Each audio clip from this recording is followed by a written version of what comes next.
Welcome friends to my YouTube channel Vedic Astrology. Today we'll be discussing about the upcoming solar eclipse which is scheduled for tomorrow. So it's a very peculiar situation because tomorrow is also the last day of the Pitri Paksh, which is the Mahalaya period. So this is the period it's coinciding, the solar eclipse is coinciding with the last day of the Pitru Paksh.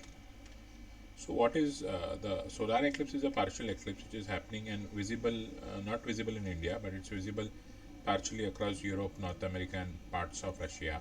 So although it's not visible in India, it definitely has an impact on people because everybody has Sun as a ruling planet in their charts, and they do have impact of solar eclipse. So it starts at 10:59 p.m. Indian Standard Time on 21st September, which is tomorrow, approx around 11 p.m. It will peak at 1:11 a.m., which is on 22nd September, and it will end at 3:23 a.m.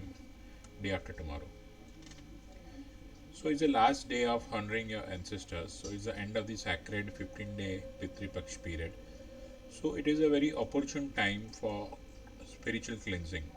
The reason why I'm telling you this is because during the Pitri Pakshas or during the eclipse period, if you chant one mala, it is equivalent to 10 malas.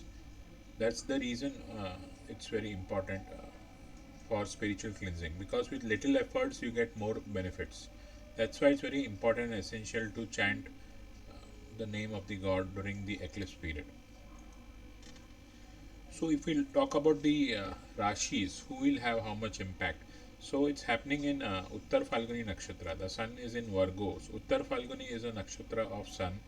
So obviously, people with Virgo as a sign will have the maximum impact, and Taurus and Capricorn being in trine with Virgo will again have heavy good impact of solar eclipse. So whether the impact is a good impact or bad impact will depend upon how your sun is placed and how your Mercury is placed in your birth chart. Why I'm talking about Mercury? Because tomorrow's solar eclipse is happening in Virgo, and the ruler of Virgo is Mercury. So if Mercury is well placed, the solar eclipse will bring you good amount of benefits and a transformative period, and if it is ill placed, it will have the opposite. It will have moderate impact on Gemini and Pisces. So Pisces is the sign exactly 180 degrees opposite to Virgo. And why I'm talking about Gemini is because Gemini is another sign of Mercury in which the solar eclipse is happening. And for other rashis, it will be having a mild effect. So when we talk about the protocol which you need to follow during the eclipse period is basically we call it a Sutak period. So you should avoid new ventures or major decisions.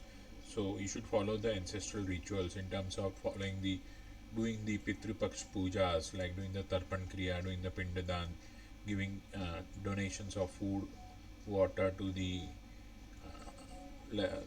poor people, giving water to the people tree, chanting Hanuman Chalisa, and even Pitru Stotra. The link to the Pitru Stotra is given below. You can chant Pitru Stotra during the eclipse period. So there are certain actions which needs to be avoided and certain actions which needs to be done. So you should avoid cutting your hairs or nails. You should not consume non-veg food or alcohol. You should avoid engaging in deceitful activities. You should avoid expressing angers or participating in conflicts. You should avoid spreading negativity.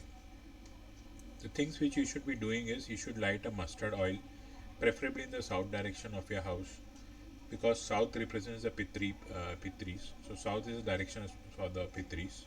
So you should worship people and banyan trees. You should practice mindful breathing exercises, and you should, of course, as I told before, you should be chanting the Pitru Stotras. So the eclipse begins, first contact starts the celestial dance, marking the beginning of the heightened spiritual energy worldwide. So the maximum coverage is a peak period. The eclipse will be peaking when cosmic forces align most powerfully, amplifying the astrological influences globally. So Pitru Paksha culmination is a mere sheer coincidence, and the final day of rituals reach their crescendo. That's the peak stage as ancestral energies merge with eclipse vibrations. So the eclipse and celestial event concludes, and then it will be the beginning of the Navratras, which is the 9 days of Durga Puja. So the long-term eclipse influence, the typically the influence of solar eclipse will last for 3 to 5 months. So gradually, the effects will be gradually unfolding and influencing the global events, personal transformations, karmic cycles. So there will be sudden life changes, unexpected shifts in your career trajectories, relationships, and health and pattern. So people can even experience spiritual growth. People are trying to do some mantra siddhis and all. They will definitely see achievement of their goals, provided they are sincerely working towards it. Eclipse, historically, when we talk about eclipses marked a pivotal moment of cultural and spiritual evolution, serving as cosmic catalyst for profound human transformation. So it's like eclipse is like unlocking of energy, like some energy which was latent and it is just suddenly unlocks and it gets things done for you. Maybe you are trying for a job, or maybe you are trying for a business deal which you are not able to get it, or maybe you are really working hard to crack some examinations, maybe a competitive examination. So this period will give a new beginning. Maybe it will give you a boost and you will be able to achieve what you are really trying for so long.